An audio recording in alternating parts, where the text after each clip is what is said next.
Samajwadi party, आप इनके कारनामों से तो परिचित हैं। इतिहास की पुनरावृत्ति लोग कर रहे हैं। गुंडागिर्दी इनकी पहचान थी। समाजवादी पार्टी प्रदेश के अंदर अराजकता पैदा करने की अपनी कुत्सित मंशा से आज भी वह कहीं भी जब भी उसको मौका मिलता है उस अवसर को वह जाया नहीं होने देती है। आपने भी इसके चरित्र को देखा है। अयोध्या के अंदर कैसे समाजवादी पार्टी का एक नेता वहां पर एक निषाद बेटी के इज्जत के साथ खिलवाड़ करता है और समाजवादी पार्टी के मुखिया बेशर्मी के साथ उस बेशरम के खिलाफ कार्रवाई करने की बजाय उसका समर्थन करते हुए दिखाई दे रहे थे। इतिहास के पन्नों को लड़ते हुए आप जाएंगे तो बहनों और भाइयों, काले कारनामों से इनका पूरा इतिहास भरा पड़ा है। लाल टोपी है लेकिन काले कारनामों के लिए लोग जाने जाते हैं। आपने 2017 के पहले के उत्तर प्रदेश को भी देखा है। 2017 के पहले उत्तर प्रदेश अपनी पहचान के लिए मोहताज था। अराजकता चरम पर थी। गुंडागिर्दी उत्तर प्रदेश की पहचान बन चुकी थी। हर पर्व और त्योहार के पहले दंगे होते थे। बेटी और व्यापारी दोनों सुरक्षित नहीं थी। प्रदेश के अंदर कोई आना नहीं चाहता था और जो नौजवान उत्तर प्रदेश के बाहर जाता था उसके सामने स्वयं पहचान का संकट खड़ा हुआ था। इन विपरीत परिस्थितियों में यहां की पीड़ा को समझा दुनिया के सबसे लोकप्रिय राजनेता प्रधानमंत्री मोदी जी ने और 2017 में मोदी जी के आह्वान पर प्रदेशवासियों ने प्रदेश में भारतीय जनता पार्टी को जनादेश दिया। आज परिणाम आप देख रहे होंगे। 7.5 वर्ष में कोई प्रदेश एक लंबी दूरी तय कर ले, आज आपके सामने यह दृश्य है। बहनों और भाइयों, आज विकास का क्या मॉडल होना चाहिए यह उत्तर प्रदेश तय करता है। आज सुशासन का मॉडल क्या होना चाहिए उत्तर प्रदेश तय करता है। कानून व्यवस्था कैसे होनी चाहिए आज ये उत्तर प्रदेश तय करता है। लेकिन इससे पहले के दृश्य क्या थे? बहनों और भाइयों, मैं भी आ रहा था, कार्यक्रम स्थल पर आ रहा था और जैसे ही मैंने वित्त मंत्री से पूछा, हम दोनों एक ही गाड़ी में थे, मैंने कहा खन्ना जी आपने इस इमारत को देखा है, ये क्या है? खन्ना जी ने कहा हां यही लाल इमली है।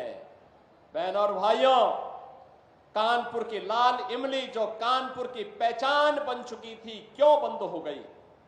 एक कांग्रेस के बेईमानी और भ्रष्टाचार का एक स्मारक बन चुका है।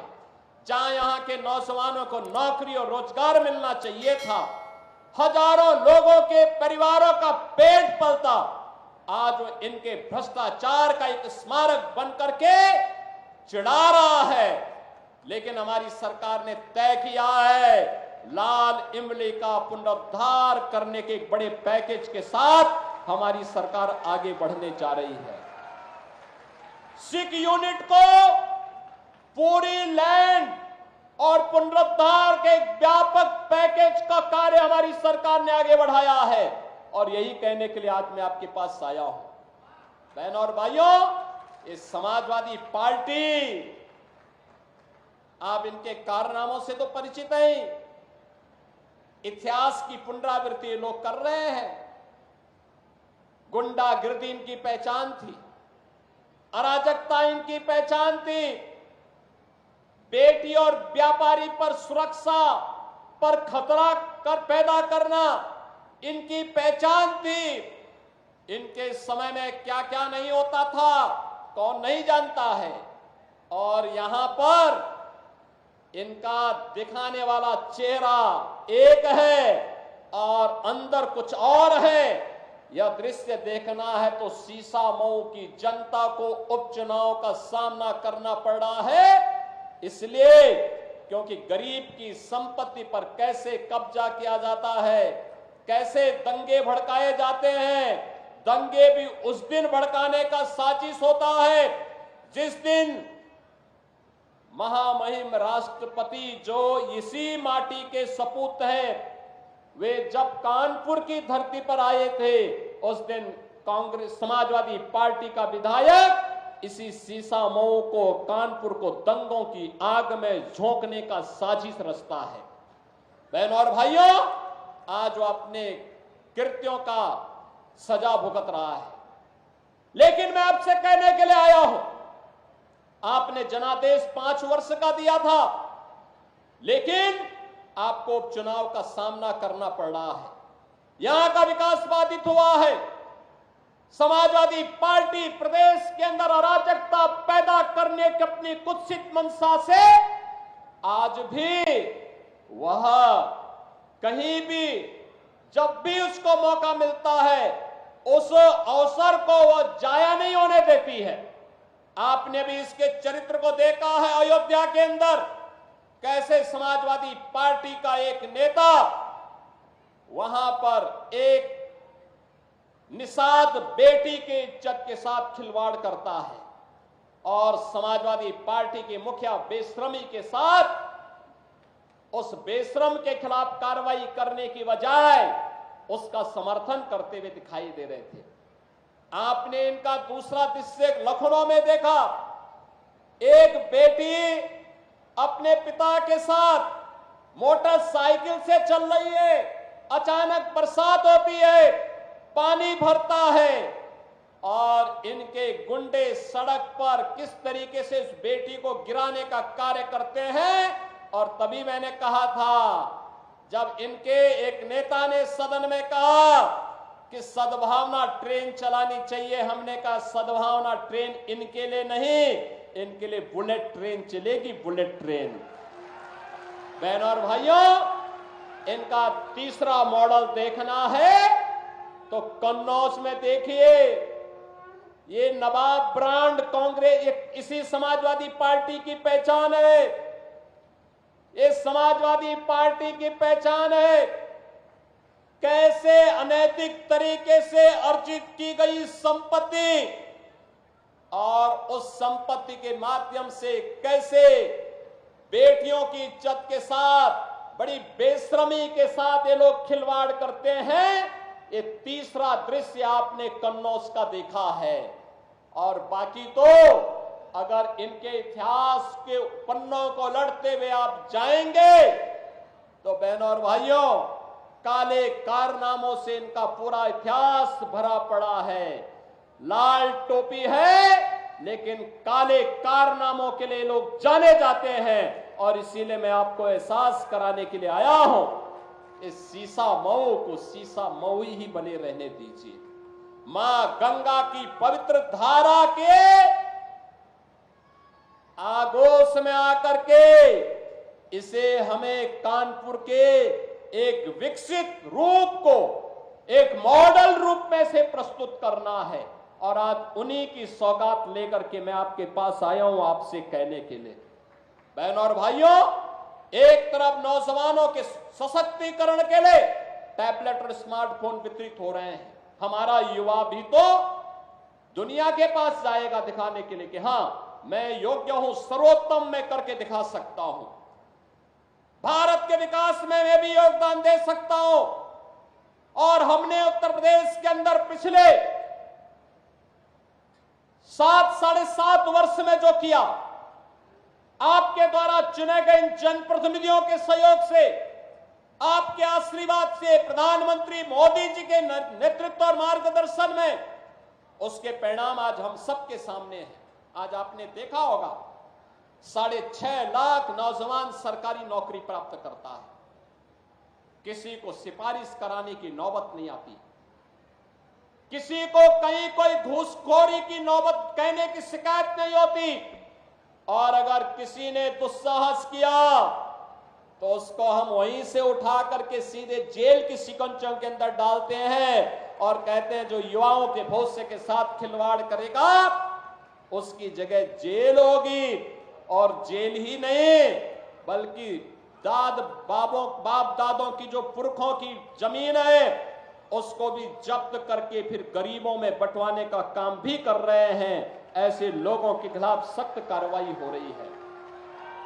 बहनों और भाइयों, इन नौजवानों के हाथ को काम चाहिए, लेकिन कोई उद्यम यहां नहीं लगाना चाहता था।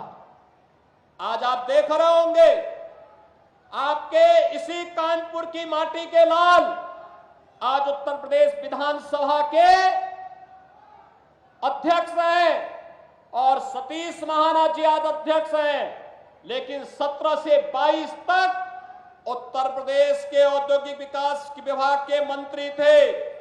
एक शानदार पारी उन्होंने खेली। कानपुर को डिफेंस मैन्युफैक्चरिंग का प्रधानमंत्री मोदी जी के विजन के अनुसार उन्होंने एक नोड के रूप में विकसित करने के कार्यक्रम को आगे बढ़ाने में योगदान दिया। मुझे याद है जब महाना जी से मैंने पहली बार 2017 में नवंबर में कहा कि महाना जी अब यहां औद्योगिक निवेश होना चाहिए, इन लोगों ने कहा कि हम भी चाहते हैं लेकिन बड़ा परिश्रम करना पड़ेगा। और बहनों और भाइयों, उस समय टारगेट था 20,000 करोड़ का, लेकिन आज मैं कह सकता हूं कि हमारे इसी उत्तर प्रदेश में कानून व्यवस्था की सुदृढ़ स्थिति, सुशासन और इंफ्रास्ट्रक्चर के लिए जो कार्य हुआ, आज यही उत्तर प्रदेश जब 6 वर्ष के बाद 7 वर्ष के बाद अपना ग्लोबल इन्वेस्टर समिट करता है, तो बहनों और भाइयों 40 लाख करोड़ रुपए के निवेश के प्रस्ताव उत्तर प्रदेश को प्राप्त होते हैं। और इसीलिए मैं आज कहने के लिए आया हूं, अगले 2 वर्ष के अंदर हम 2 लाख सरकारी नौकरी नौजवानों को देने जा रहे हैं। सरकारी नौकरी 2 लाख, मैं जो कह रहा हूं नोट करना, 2 लाख सरकारी नौकरी, जिसमें से 60,200 से अधिक नौजवानों को पुलिस की भर्ती की प्रक्रिया वर्तमान में चालू है। 23, 24, 25 और फिर कल और परसों, ये 5 दिनों में ये रिटर्न परीक्षा हो रही, लिखित परीक्षा हो रही है। और परीक्षा आप देख रहे होंगे, परिंदा भी पर नहीं मार सकता, और अगर किसी ने दुस्साहस किया सेंध लगाने का, तो कैसे कहीं का भी हो उसको उठा करके फिर सदैव के लिए जेल के अंदर बंद करने की कार्रवाई, आजीवन कारावास की सजा, 1 करोड़ रुपए तक जुर्माना, संपत्ति की जब्तीकरण की कार्रवाई के साथ जोड़ रहे हैं। और अकेले उत्तर प्रदेश पुलिस अगले 2 वर्ष के अंदर 1 लाख नौजवानों की भर्ती करने जा रहा है। और बहनों और भाइयों, यही नहीं, इसमें से 20% हम केवल और केवल बेटियों को भर्ती करने जा रहे हैं। बेटियों की भर्ती होगी 20%। बेटियों की भर्ती इसलिए, इस समाजवादी पार्टी से जुड़े हुए जो उदंड और उच्छृंखल प्रवृत्ति के सौदे हैं, इनकी सड़कों पर ठुकाई करने के लिए बेटी जब पुलिस में भर्ती होगी तो वह उसका उपचार करने की स्थिति में होगी, इनके गुंडागर्दी का उपचार भी करेगी और सड़कों पर ही उनसे निपटेगी। बहनों और भाइयों, ये प्रक्रिया चल रही है और आप देखना, नौकरी एक तरफ होगा, प्रधानमंत्री जी ने मिशन रोजगार का लक्ष्य दिया है, 2 लाख सरकारी नौकरी देंगे, 1 करोड़ से अधिक नौजवानों को जो प्रदेश के अंदर निवेश के प्रस्ताव आए हैं और उन्हें हम आज शिलान्यास के माध्यम से आगे बढ़ा रहे हैं। 1 करोड़ नौजवानों के लिए यहां पर हम नौकरी देने जा रहे हैं और 50 लाख नौजवानों को प्रधानमंत्री मुद्रा योजना, प्रधानमंत्री स्वरोजगार योजना, मुख्यमंत्री युवा स्वरोजगार योजना, 1 डिस्ट्रिक्ट 1 प्रोडक्ट की योजना, पीएम विश्वकर्मा योजना, पीएम स्वनिधि योजना और उत्तर प्रदेश में मुख्यमंत्री विश्वकर्मा श्रम सम्मान योजना के माध्यम से स्वतः रोजगार की योजना के साथ जोड़ने के बड़े कार्यक्रम के साथ आगे बढ़ रहे हैं। आज हमारा कानपुर भी ट्रैफिक जाम की समस्या से मुक्ति की ओर आगे बढ़ रहा है। आज कानपुर के पास अपना मेट्रो है, अब यह मेट्रो सिटी बन चुका है। बहनों और भाइयों, इस सीसामऊ में ही कितना बड़ा सीवर का नाला मां गंगा में उड़ेला जाता था। आज सीसामऊ हो या जाजमऊ, आज मां गंगा की अविरलता और निर्मलता का आधार एक कानपुर बन रहा है। जो कानपुर कभी माना जाता था कि गंगा की गंदगी के लिए कानपुर को दोषी ठहराया जाता था, आज वह कानपुर एक मॉडल तैयार कर रहा है। और इसीलिए मैं आज आपसे कहने के लिए आया हूं कि बहनों और भाइयों, विकास भी होगा, सुरक्षा भी होगी। भारतीय जनता पार्टी सुरक्षा, विकास और सुशासन का मॉडल है। प्रधानमंत्री मोदी जी ने मॉडल हमें दिया, उनके मार्गदर्शन और नेतृत्व में इस मॉडल को लेकर के भारतीय जनता पार्टी आगे बढ़ रही है। एक तरफ यह कार्य पूरी प्रतिबद्धता के साथ हो रहा है, तो दूसरी तरफ हम लोगों ने प्रदेश के अंदर नए उद्यम लगा करके रोजगार सृजन की कार्रवाई को आगे बढ़ाया है। लखनऊ कानपुर के बीच में ग्रीनफील्ड एक्सप्रेसवे का बनना, यह इस विकास की रफ्तार को और तेज करने जा रहा है। गंगा एक्सप्रेसवे जो मेरठ को कानपुर और लखनऊ के बीच से होते हुए प्रयागराज तक जोड़ने जा रहा है, यह भी यहां के विकास का आधार बनने जा रहा है। डिफेंस मैन्युफैक्चरिंग कॉरिडोर यहां का आधार बनने जा रहा है। और इसीलिए मैं आप सबसे अपील करने के लिए आ रहा हूं, एक तरफ विकास, सुशासन और सुरक्षा का मॉडल भारतीय जनता पार्टी का, और दूसरी तरफ अराजकता, गुंडागर्दी, दंगा जिनकी पहचान है वह कांग्रेस और समाजवादी पार्टी है। और इसीलिए मेरी आप सबसे अपील होगी कि गुंडागर्दी और अराजकता को बेटी की सुरक्षा के साथ और व्यापारी के सम्मान के साथ खिलवाड़ करने वाले ऐसे गुंडों को सार्वजनिक जीवन में आने का कोई भी अधिकार नहीं होना चाहिए। उन्हें हर हाल में रोकना ही होगा। और इसी के अपील करने के लिए मैं आज आपके पास आया हूं। मैं आज के इस अवसर पर एक बार फिर से कानपुर वासियों का हृदय से धन्यवाद ज्ञापित करता हूं, जिन्होंने लोकसभा चुनाव में श्री रमेश अवस्थी को कानपुर से और श्री देवेंद्र सिंह बोले जी को कानपुर देहात से, अकबरपुर से आपने सांसद बना करके देश की सर्वोच्च पंचायत में भेजा है। और उसी के लिए कृतज्ञता ज्ञापित करने के लिए मैं आपके पास आया हूं। बहनों और भाइयों, मैं आपको आश्वस्त करने के लिए आया हूं, ये सीसामऊ, ये समाजवादी पार्टी के पाप का घड़ा यहां फूट चुका था और उसकी सजा भुगत रहा था।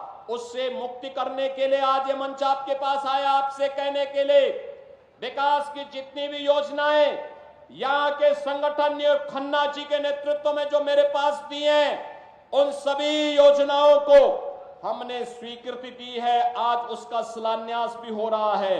ये जितने शिलापट लगे हुए हैं, यहां के नगर विकास से जुड़े हुए, विद्युत विभाग से जुड़े हुए, विकास प्राधिकरण से जुड़े हुए, त्वरित योजना से जुड़े हुए, पीडब्ल्यूडी से जुड़े हुए, अन्य संबंधित विभागों से जुड़े हुए, सिंचाई विभाग से जुड़े हुए प्रोजेक्ट हैं। लेकिन साथ साथ कानपुर की भी विकास परियोजनाओं के शिलापट लगे हुए हैं। और मैं आपको आश्वस्त करने के लिए आया हूं, हमने इसलिए सरकार का सबसे वरिष्ठ मंत्री को यहां भेजा है। वह सीसामऊ और कानपुर की समस्या का समाधान भी करेगा और उसके उपचार का रास्ता भी निकालेगा। मैं एक बार फिर से आह्वान करूंगा, लाल इमली या भ्रष्टाचार का स्मारक न बने, बल्कि यहां के विकास का आधार बने, युवाओं के रोजगार का आधार बने। इसके लिए आपका आह्वान करने के लिए मैं आया हूं कि आपको प्रधानमंत्री मोदी जी के विकसित भारत के सपने को साकार करने के लिए आज जो विभाजनकारी राजनीति है, इसको दरकिनार करते हुए हमें राष्ट्रवाद के आधार पर देश के विकास के लिए, विकसित भारत के सपने को साकार करने के लिए आगे आना होगा। और इसके लिए आह्वान मैं कानपुर वासियों से करूंगा, सीसा मऊ के सभी मतदाताओं से करूंगा कि भारतीय जनता पार्टी ने प्रधानमंत्री मोदी जी के नेतृत्व में पिछले 10 वर्ष में किसी की जाति, मत और मजहब नहीं पूछा। विकास की योजनाओं का लाभ सबको दिया। पर्व और त्योहार शांतिपूर्ण तरीके से मनाए जा रहे हैं। सुरक्षा सबको, सम्मान सबको, लेकिन गुंडागिर्दी और अराजकता फैलाने की छूट किसी को